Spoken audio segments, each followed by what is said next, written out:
नमस्कार, मैं देवनाथ। आप देख रहे हैं एलआर भारत। हमारे साथ हैं हिंदुस्तान आवाम पार्टी के प्रवक्ता दानिश सर। हम दानिश सर से जानेंगे इस समय जो चुनावी रणनीति है, सर की पार्टी कितने सीटों पर चुनाव लड़ेगी? देखिए, ये भी तय नहीं है कि हम कितने सीटों पर चुनाव लड़ेंगे। हालांकि बिना शर्त हम जेडीयू के साथ गए हैं। जो भी निर्णय लेना होगा जनता दल यूनाइटेड उसके लिए स्वतंत्र है। माननीय मुख्यमंत्री नीतीश कुमार जी स्वतंत्र है। जितनी सीटों पर हमें लड़ाएंगे हम उतनी सीटों पर लड़ेंगे। सर, जैसे कि पहले आप जिस गठबंधन में थे उससे आप बाहर निकले, कहीं ना कहीं इस चीज़ को ये कहा जा सकता है कि पाला आप क्या सोच के साथ बदला गया है? सर, पाला पहले आप समाजवादी सोच के साथ थे, कह रहे थे तानाशाही सरकार है, अब उसी के साथ आप गए हैं। सर, इसका क्या मतलब निकाला जा सकता है?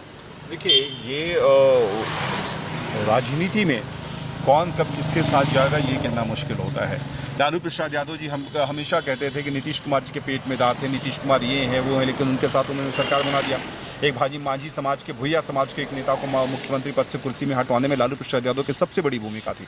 उनकी वजह से नीतीश कुमार जी को एक ताकत मिला, जिसकी वजह से हमारे नेता श्री जीतन राम मांझी जी को कुर्सी से बाहर बेदखल होना पड़ा। देखिए, हमें उम्मीद थी कि आदरणीय नेता प्रतिपक्ष तेजस्वी यादव बिहार के हित में सोचेंगे, बिहार के लिए सोचेंगे, लेकिन जिस तरीके का वो काम कर रहे हैं वो राज्य हित में नहीं है, इसलिए हमने उनके साथ अपने आप को ट्वीट किया।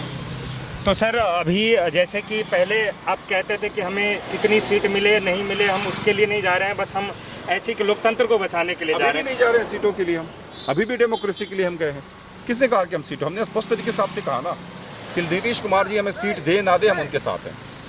तो सर, अभी जो जदयू का कार्यकाल है, क्या सर उससे आप संतुष्ट हैं? जो फीडबैक आ रही, कह रही जैसे बाढ़ के मुद्दे होते हैं, कोरोना के मुद्दे हैं। सर देखिए, ये विपदा के मामले हैं, इसमें हम लोगों को मिलजुल कर लड़ना चाहिए, इसमें सियासत नहीं होनी चाहिए। हम सब महागठबंधन में भी थे, तभी स्पष्ट तरीके से कह रहे थे कि विपदा के मामले पे हम तमाम लोगों को एकजुट होकर लड़ना चाहिए, और आज भी इसी बात को कह रहे हैं। सर, विपदा तो है, लेकिन जो जिम्मेदारी है, सरकार की जिम्मेदारी होती है कि आप इन स्वास्थ्य व्यवस्थाओं की पुष्टि करें, जितना हद तक हो उसको मजबूत करें। सरकार कोशिश कर रही है, सरकार भाग के तो नहीं खड़ी है ना, सरकार कोशिश कर रही है। आपने देखा कि पटना डूबा हुआ था, नेता प्रतिपक्ष तेजस्वी यादव जी दिल्ली में बैठे हुए थे और बिहार सरकार जमीन पर काम कर रही थी। जब पटना के लोगों को तेजस्वी नेता के प्रतिपक्ष की जरूरत थी तो वो दिल्ली में कैंप करके बैठे हुए थे। ऐसा होता है क्या?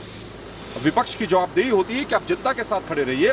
पटना डूबा था और आप दिल्ली में मौज कर रहे थे। ये तो सर आरोप प्रत्यारोप की बात हो गई। सर, आपकी पार्टी ने क्या किया जब बाढ़ था और आपदा थी?